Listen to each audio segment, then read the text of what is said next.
Hello mga kayuni, ito, binilang ko yung beshi ko ng Bluetooth kasi meron dun sa baba na galing ako ng Maunsyan. Ngayon, may mga yung parang nag-ano sila, yung nasa bangketa, yung parang lamesa. Nag-ano ko kasi baka mamaya nagtitingin-tingin ng pumupuslit-puslit ba, ganun. So ngayon, nakita ko siya, naalala ko yung friend ko kasi wala siyang Bluetooth. So binilhan ko, nagtanong ako sa kanya. So limited edition. Yun, limited edition siya. Bosch siya guys. So maganda to, alam ko maganda to. Ano siya, dapat 195, so naging, 150. So naging 150 naging 100 na lang siya. Kasi may kasabay akong bumili. So yun na nga. Try natin kung okay siya. Yun lang, hindi ako marunong kung paano. Limited edition. Ano ba magbukas nito? Sabi niya kasi i-ano ko siya, i-charge ko na raw. Problema, paano ko siya mabubuksan? Ayun. Hinihila pala dapat. Diyos ko po patawarin. Ayan. Ang ganda niya guys. Ayan. Ang ganda niya. So, yun. Ayan. Picture natin. Ayan. Ito yung...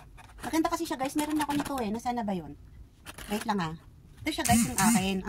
Ang brand niya naman ay Digimon. Ayan. Digimomo. Dito naman iba. Boss to boss. Maganda to.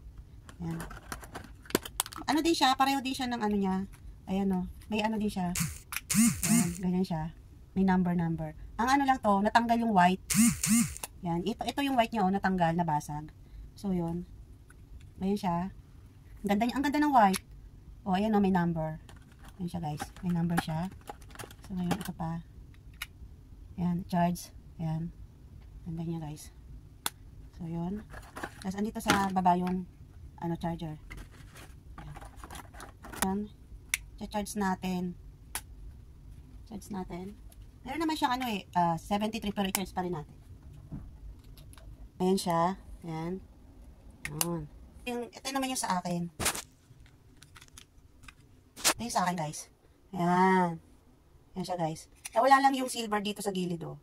Pero pareho lang siya guys. Ayan. Yung laman, may charger na maliit. Ayan, baka hindi niya na kailangan yung box. Kasi laki eh. Ayan. Ayan siya guys. Unbox for today's video. Wow, today's video. Ayan po. Ayan. Limited edition. Ayan. Limited edition. Bosch. Ayan. Ganda siya guys. Kaya yung mga mga kakunyang, bili na po kayo. Mas maganda to. Ayan. Kasi doon bibili kayo ng 50-50. Madali siyang malobat. Ang gusto niya talaga ng friend ko is 50. Ngayon, sabi ko, madaling malobat kasi yon. So, ito, pwede kang pag nalobat, pwede kang mag-charge. Hindi mo na kailangan ng matagal lang, kasi may battery na nga yung doon, yung power ba, yung Bluetooth, yon. Kaya, ito na lang binili ko sa kanya. So, nakatawad kami ng $50. So, ayun guys. Okay guys, babush!